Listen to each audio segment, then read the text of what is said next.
Good morning, folks. Welcome to another video. And today, before it gets too hot, it's probably going to be about 105, and that doesn't matter because I've got work to do.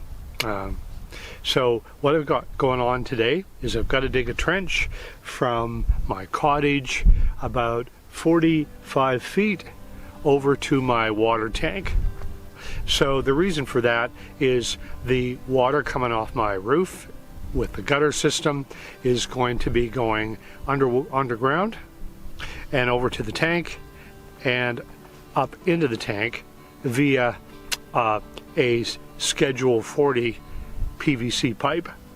So we'll show you all that as we go along, but for now it's just the simple work of trenching, and the trench has got to go down probably around 12 to 18 inches because you don't want anything happening to it. So I'm going to be using a Schedule 40 PVC because it's really tough, and if someone drives over it and it's buried adequately, then it's going to be fine. So let's get the shovel, let's get the pick, and let's crank up senior power and get to it. Before we do that, I'm going to run a line from the bottom of the gutter here all the way over to the tank. I want to do that so I can create a straight line marker so that I can dig the trench in a nice straight line.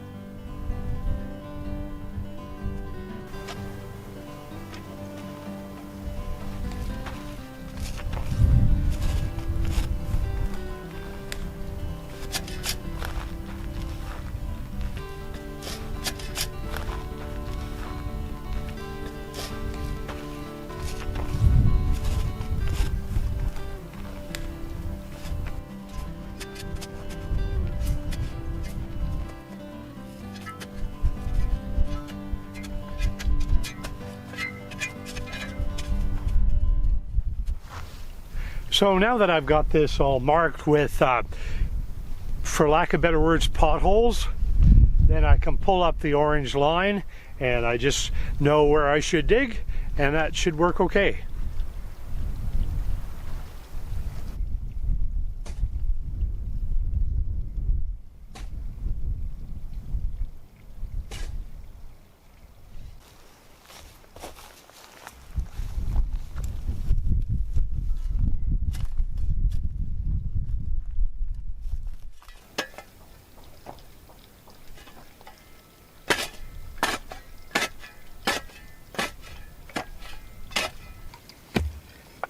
If I was king for just one day, I would give it all away. I'd give it all away to be with you.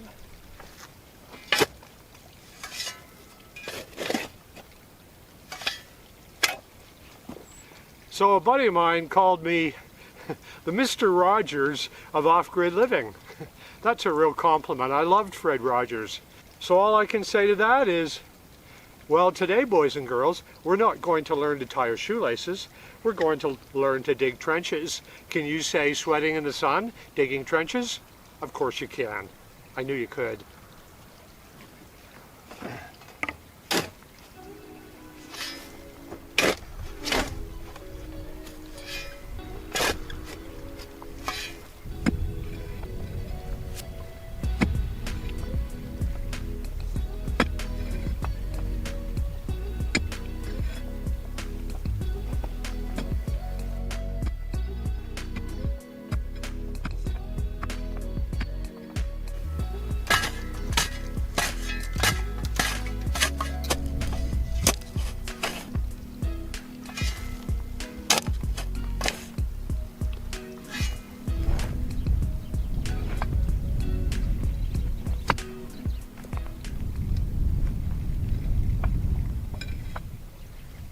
It's really funny when I hit a tree root.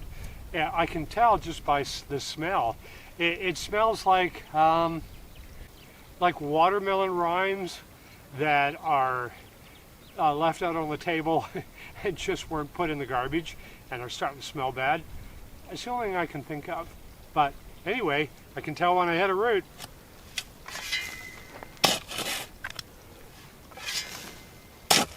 I've been working on the railroad all the livelong day. So in my last video, one of my subscribers said, you know, if it's a really hot day, why don't you wet your hat? So that seems like a good idea. So I think I'm going to go one further. I'm going to put dump ice cubes in it too. See how that works. First we'll take the hat. Then we'll dump the ice cubes in it. Just throw the tray away, I guess, for now. Then we'll pour water in the hat with ice cubes. Now we'll put hat with ice cubes and water on the head. Okay. Woo, that's definitely cold. I think I'm getting frostbite on my scalp. I don't have a lot of hair.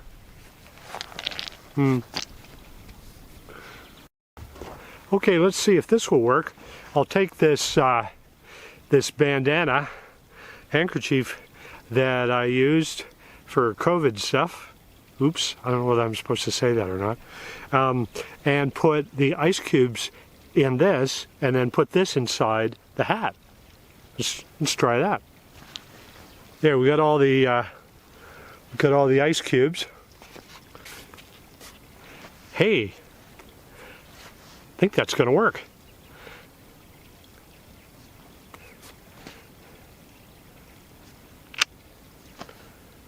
Built-in AC.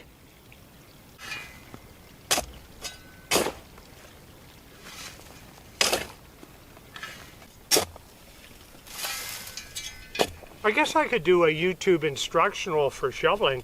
There's instructionals for practically everything on YouTube. So let me try. So the trick is, once you've dug with your pickaxe, we'll cover that in another video, you do it in stages.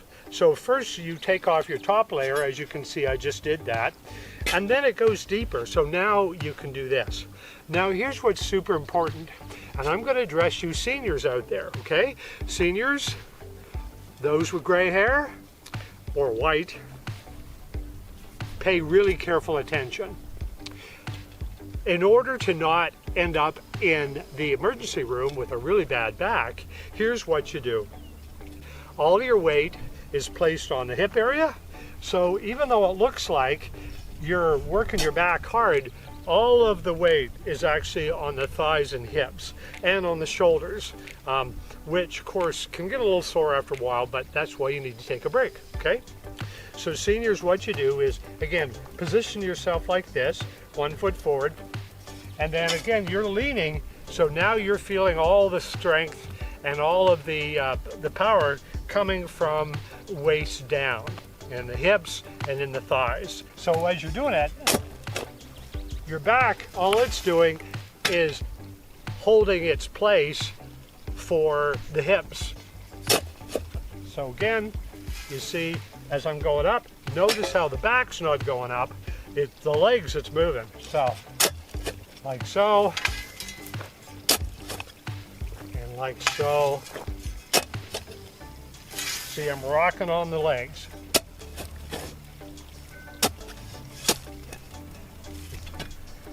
So there, now we're down as deep as we want to go, and there's the caliche. You may not be able to see it, but that's the stuff. I'll show you some caliche, okay?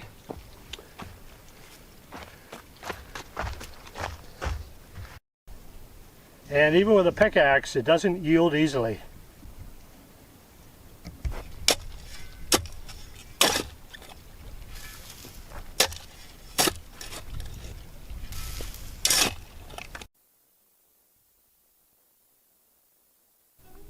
I left the 10-foot sections of the Schedule 40 pipe laying in the dirt, and we had a rainstorm and everything got really dirty. So I just had to take a little bit of time to turn on the hose and to clean things out before I began preparing the pipe to be put together.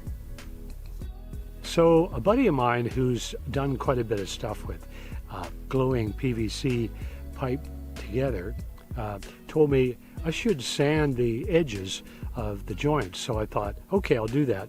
And I'm also going to do hopefully some woodworking later on, maybe even try building my own cupboards.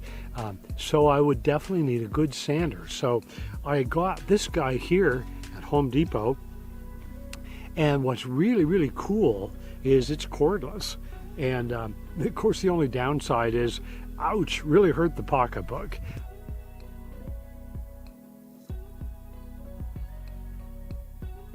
Although here I am sanding the very ends of the PVC pipe, I actually sanded all the way up about 3 inches all around the end of the pipe. That was to ensure that everywhere the two pieces of pipe fit together, the surface, which is normally pretty slippery, was roughed up nicely to make sure that the PVC primer and glue got applied properly.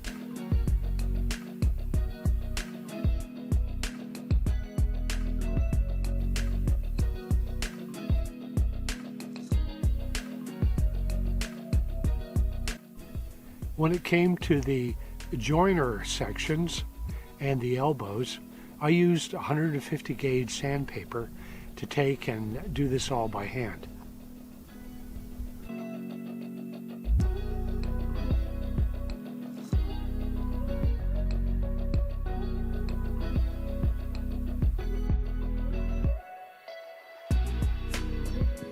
So what we are doing today is we're going to put down these big old bags of sand. I'll show you one.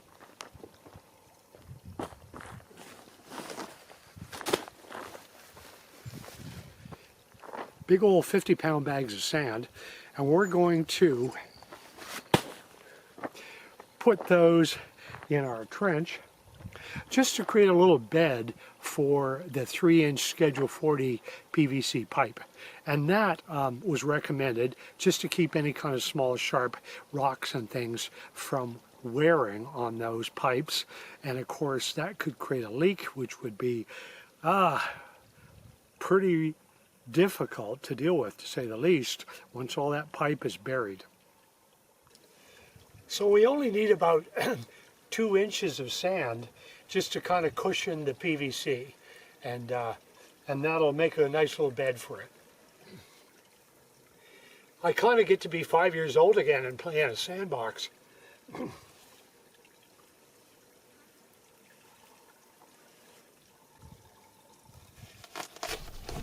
I did give some thought to just going locally and finding an area where I could get some free sand like I did before when I worked on the steps with a bucket and shovel. But the reality, it's labor intensive to do it that way, and also takes a lot of time.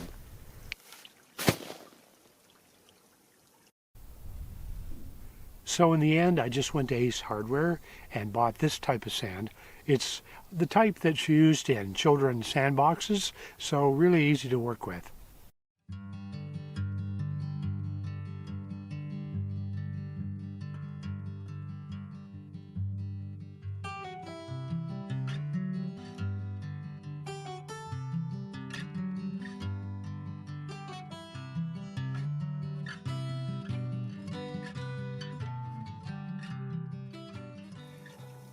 So now the plan, folks, before it gets way too hot, is to dry fit all the pipes together, lay them on the sand, and I'll take a level to them.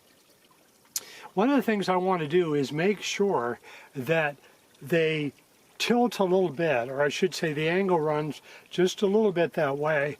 The reason why, at the very end, I'm going to have a clean out place so that I can come up to the house itself and put a water hose into that pipe. I'm going to leave a way to do that. I'll show you later. And then the water is going to run down through the pipe and hopefully collect some dirt and sand and then swoosh it out the other end. So that's the reason to have it at a bit of an angle. Hope that makes sense.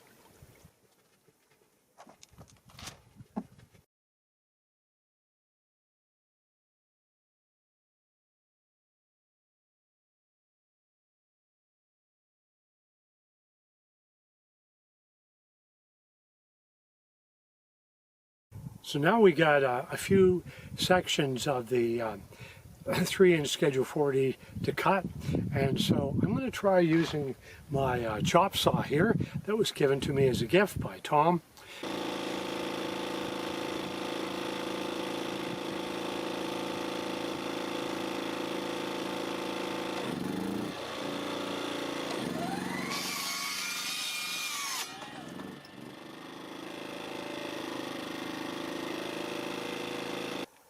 So at this point, folks, yesterday before the storm hit, I hurriedly put all of this stuff together. I just dry fitted it, but I set it all up, including the section that would go up and then drop or spill into the tank, the whole business. Big surprise, just dry fitted. There's some pretty serious leaks. So you can imagine, folks, after all the work of trenching and laying the 3-inch Schedule 40 pipe down, I want to make sure that it actually would work, that water would come down the spout and then also run the 45 feet underground and up into the tank. So, I mean, I had neighbors literally say, that's not going to work. Water doesn't travel that far and dump into a tank. So to make sure, I just hesitated at first to glue it all together, because that's permanent once you use the PVC glue. And so I decided, well, I know, I'll duct tape it all first.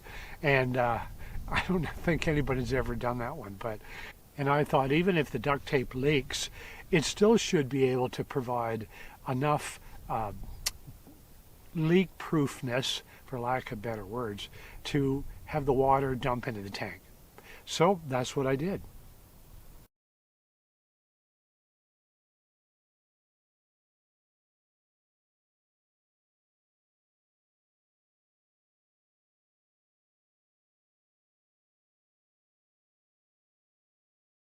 So in my last video, folks, I mentioned the Amazon wish list I created that folks asked me to do.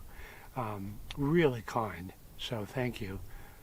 And there was a problem with the link. It didn't work. So I got it fixed, and check this out.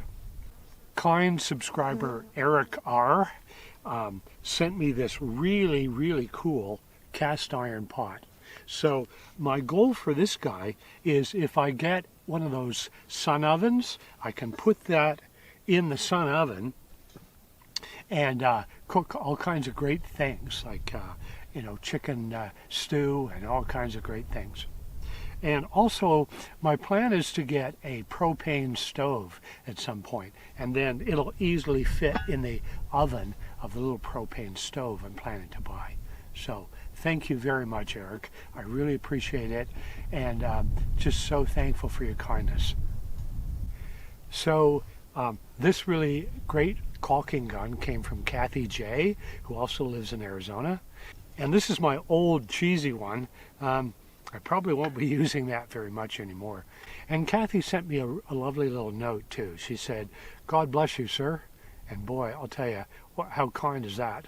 And I just wanted to say back to you, God bless you as well, Kathy, for the rest of your days and forever. So thank you so much. So stay tuned for the next video, folks, where I commit to gluing all this together and making it work.